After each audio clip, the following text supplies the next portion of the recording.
Hi guys, and welcome to a quick small video.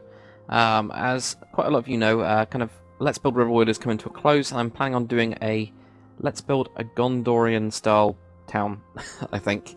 Something like that. So I've been messing around with the styles, and I kind of need to figure out which one I'm going to go with. So what I've done is I've built my kind of standard 3x2 house, meaning you've got 3 sections by 2. So I've got it in this style with a modular style, and then I've got it in this other slightly different style, which is still built on the same dimensions-wise, and there's lots of similarity, very similar parts on it, but it is slightly different. So I think I'll go through this one first, and we'll go. This one's going to be A, and this one's going to be B. So if you kind of decide which one you prefer, then I will kind of build the Let's Build in that style, as it were. So I'll go through the kind of good points and bad points of both of them. So this is my first kind of one. You kind of got the standard little arch. I've just used stone brick here, and then I've kind of bordered it with the quartz, and then this one as well, same with the roof. So both of those two roof styles are exactly the same on both of them. What is majorly different is basically this part here is actually brought forwards, whereas this one is pushed back in more of a modular style, so you can get the archways. And in Gondor has just archways everywhere. So I've kind of got an archway here, and then on this one I don't have an archway, but you know, you've got the window kind of sunken in. It gives you an extra block, basically. It's going to straight across with the walls. But if we go up, then what you have is these kind of smaller arches. They look a little bit weird. I'm not too sure about them. But I'll show you the picture that I'm kind of trying to build with as well, kind of afterwards, and then you can kind of have a look. Well, I might show that now actually if I just switch over. There we go. So these are the kind of archways I was trying to do, mainly from this kind of model that somebody's built. There was also a 3D model here. Basically, these two are the ones that I've used to base it, and you'll notice that I've ignored the bit at the back. Just gone for the front part for the time being, because that's just basically a copy and paste, so it doesn't really matter. But you can see these kind of archways here, like that. It's the same as the actual Minas Tirith one as well. This is just a kind of standard one.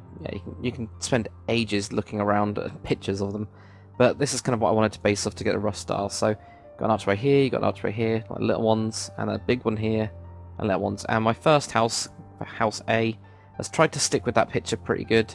I've had 3 windows here. On the side, I've got a big one. There's supposed to be 3 of them on the side. I can only really fit 2 without it looking a bit weird, but I've got those 2 there.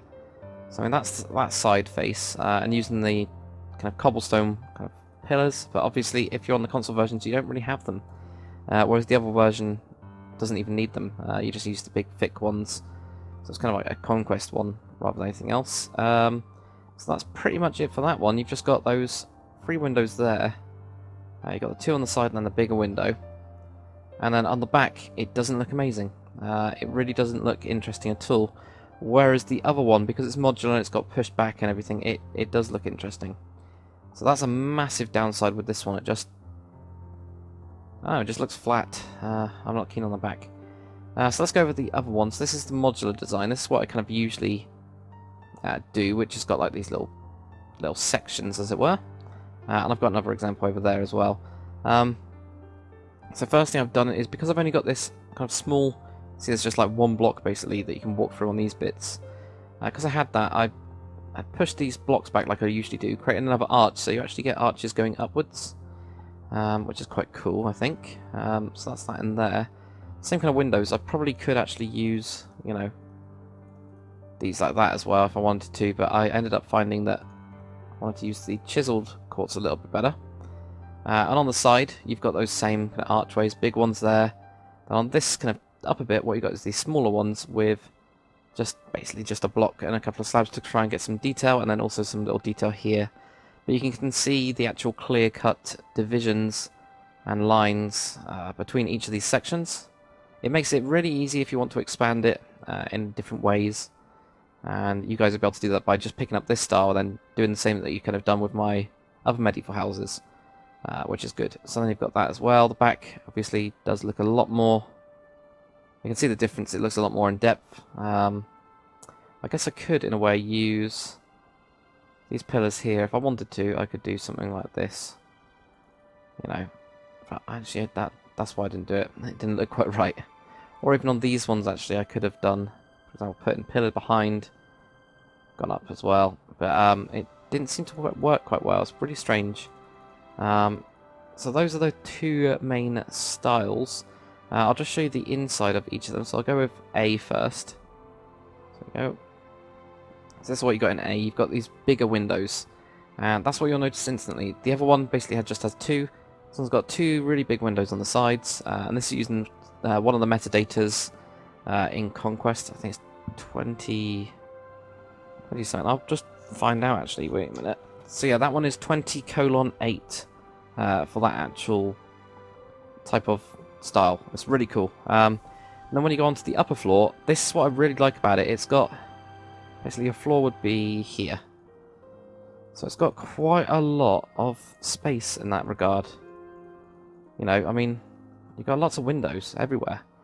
So it's quite open, and I love these windows. So I don't know, I might mix and match possibly. I don't know, I want to get you guys' ideas, so that's that one. If we go in the other one is slightly smaller because everything's pushed back, as you can see. Slightly smaller, kind of standard modular design. And the upper part, I don't really like the windows, because they're just one block. So, yeah.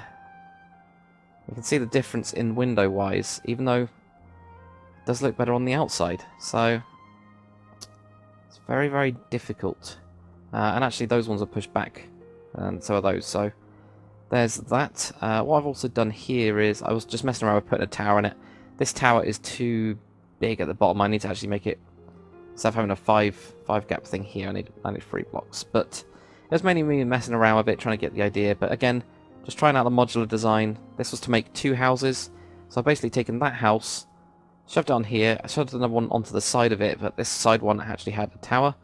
So you would actually have, if you went inside it, a division here. And then you'd have your floor up here. But I also did this really cool balcony. I really like this. And that worked with the modular design. It kind of fits in very nicely. It doesn't seem like it's too broken up. You know, you just got your windows there. And then it just kind of works, I guess. So that's quite good in that regard. It kind of works very nicely. So you got the balconies on those 2 sides. I'm trying to figure out the actual towers as well. They're quite rounded in Gondor. Interesting. But if you guys could tell me which one you want, or if you know, which bits do you like on each of them? So we've got House A and House B. So yeah, there's kind of pros and cons to each of them. But after I kind of get that, we should have a first episode of Let's Build a Gondorian Town, which will be a kind of nice little simple series. I'm planning on doing it slightly different than I've done the Let's Build Riverwood. I'm going to do a time-lapse of the actual building itself, and then I'm going to do a walkthrough with walking through the exterior, and then going through and building the interior, as I'll need help from you guys to do the interiors. But thanks for watching, and I'll see you on the next one.